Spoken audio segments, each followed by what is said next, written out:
لوگ اس دن کو دور سمجھتے ہیں جبکہ ہماری نظر میں وہ قریب ہے۔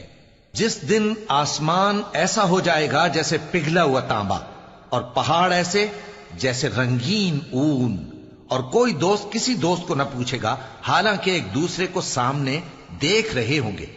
اس روز گناہگار چاہے گا کہ کسی طرح اس دن کے عذاب کے بدلے میں سب کچھ دے دے، یعنی اپنے بیٹے اور اپنی بیوی اور اپنے بھائی اور اپنا خاندان جس میں وہ رہتا تھا، اور جتنے آدمی زمین پر ہیں غرض سب کو دے ڈالے، پھر اپنے آپ کو عذاب سے چھڑا لے۔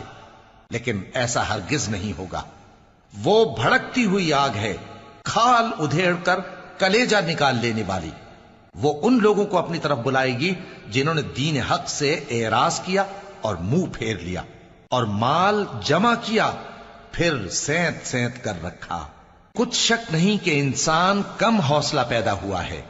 جب اسے تکلیف پہنچتی ہے تو گھبرا اٹھتا ہے، اور جب ملتا ہے اس کو مال تو بخیل بن جاتا ہے۔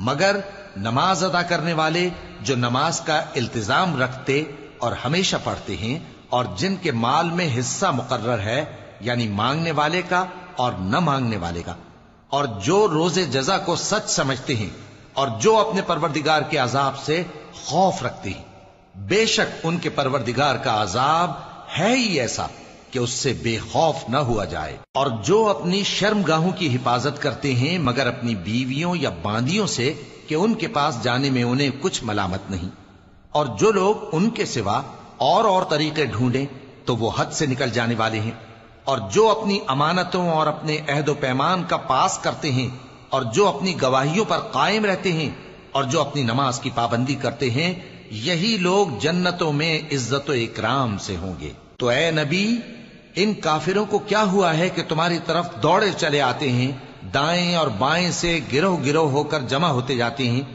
کیا ان میں سے ہر شخص یہ امید رکھتا ہے کہ نعمت کے باغ میں داخل کیا جائے گا؟ ہرگز نہیں۔ ہم نے ان کو اس چیز سے پیدا کیا ہے جسے یہ جانتے ہیں۔ پس مشرقوں اور مغربوں کے مالک کی قسم کہ ہم طاقت رکھتے ہیں، یعنی اس بات پر کہ ان سے بہتر لوگ بدل لائیں، اور ہم عاجز نہیں ہیں۔ تو اے پیغمبر، ان کو باطل میں پڑے رہنے اور کھیل لینے دو، یہاں تک کہ جس دن کا ان سے وعدہ کیا جاتا ہے وہ ان کے سامنے آ موجود ہو۔ اس دن یہ قبروں سے نکل کر اس طرح دوڑیں گے جیسے کسی مقابلے کے نشان کی طرف دوڑے جا رہے ہوں۔ ان کی آنکھیں جھک رہی ہوں گی اور ذلت ان پر چھا رہی ہوگی۔ یہی وہ دن ہے جس کا ان سے وعدہ کیا جاتا تھا۔